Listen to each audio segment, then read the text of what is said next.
Hello, good afternoon, good evening, good morning to all of our colleagues who are joining us from across the globe. I'm Shirin Vezin with Tech Change, and we're back with the pop-up studio.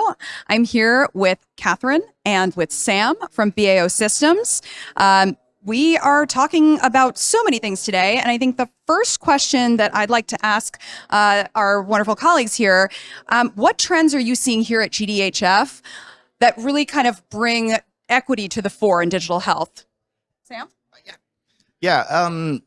So I think what we're seeing is a focus on more detailed and more granular data analysis. So people are looking beyond just sex and or gender and age disaggregation, and a lot of that is being driven by the more detailed data that's being collected in digital format. So we're seeing that all across the Digital Health Forum. And ultimately, those types of data are going to need to come from patient health records and shared health records. And along with that, we have to have guidelines for sharing information like this in anonymous ways so that these analyses can be done to get at the heart of where these inequities are coming from. Yeah, I think just in addition to getting sort of patient level data, I think some of the emerging trends that I've seen is the ability to use a lot of these external data sources as part of the analyses. So really enhancing sort of our own programmatic data with those other data that exist out there, like demographic information around populations and population characteristics, as well as I think really fine tuning sort of how we're using maps and mapping capabilities within sort of the technology that we see, so that we can really be able to look down at that granular level and understand where these populations and subpopulations exist, where they live, where they work, and sort of whether or not there's any trends between that, and really understanding what the drivers are for health equity. I mean, I'm curious. I just want to kind of riff off that for a minute. I mean, can you talk a little bit about the work that BAO Systems is doing in that space? Maybe give a couple of examples. I'll let Sam talk about one of the projects he actually presented on today. Sounds good. Sounds good.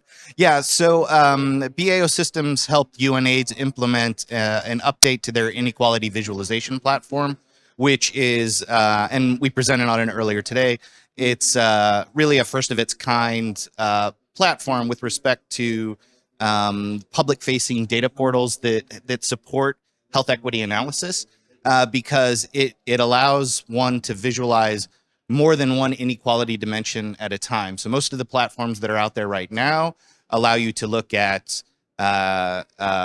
things like HIV prevalence by education status or by residence type, be it urban or rural. But what the UNAIDS platform allows you to do is actually dig down and look at up to 3 inequality dimensions at the same time and visualize that. So you can create a chart that allows you to look at residence type and education level and wealth quintile all in one chart. And that's new.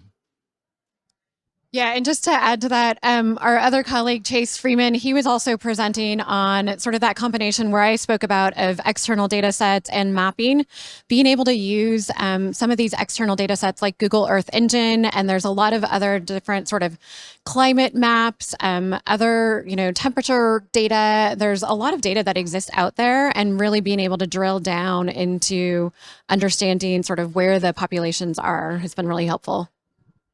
Great, thank you. Thanks. Those are such great examples, and glad to hear that. And maybe other colleagues have already caught some of your talk, and if they haven't, then there's a good chance that it's already on the platform for them to watch. Good. So I think last question for both of you. I think we're hearing and we experience so much of the presence of AI in our lives, in our workspaces. We're hearing a lot about it at this conference. The lovers, the haters, I don't think anybody is totally neutral, but tell us kind of what is your perspective? How are you seeing generative AI in particular in the digital health landscape today? So I can start on that. So I think it's a really controversial topic, right? Because I think that there's a lot of organizations and companies that are out there that are actually actively preventing their staff from using generative AI as part of their work. And so as a company, we are actually exploring opportunities for using Gen AI to increase efficiencies, to provide insights into where we might not normally have insights. And I actually spoke about this with AWS a little bit earlier at APHA, and talking about some of the opportunities that we have and ways that you can help generate insights from your data, help use some of these models to analyze your data, or also just from a health perspective, thinking about what are the documents that we're producing as sort of a health workforce with the projects that we're implementing, and how Gen AI might be able to help gather requirements, refine requirements, summarize requirements, and really help inform and make the solutioning and sort of the design aspect faster, easier, perhaps. Sam, I don't know if you have something to add to that as well. No, Chat GPT as a business analyst sounds great. I think one thing in development and really any specific subdomain, I think there's going to be a lot of new fine-tuned models. They're already popping up that target specific areas, and global public health is certainly one that could benefit from it. I know I've thought it would be nice if there was a large language model that had ingested all of the demographic and health surveys final reports. There's so much knowledge that's locked up in those. People have already thought about the data that's been produced by these reports over the last 40 and 50 years, and they've put that into unstructured data that's there, and that's something that could get unlocked with a large language model. The one thing that I hope we see is some coordination on developing these models, so that we don't have 1,000 different ones that are doing the same thing, especially because training these models are expensive. So there needs to be coordination. There needs to be specific open source projects to further tune these models. And, hopefully we'll see organizations like the WHO, somebody who can help shepherd and oversee these projects so that they get done safely. Yeah, that's my hope for this particular area. Absolutely. Responsibly, safely. Yeah, great. Well, colleagues, thank you so much. I think we're going to let you go back to your sessioning, and we thank you so much for stopping by the pop-up studio. Great. Thank you. Awesome.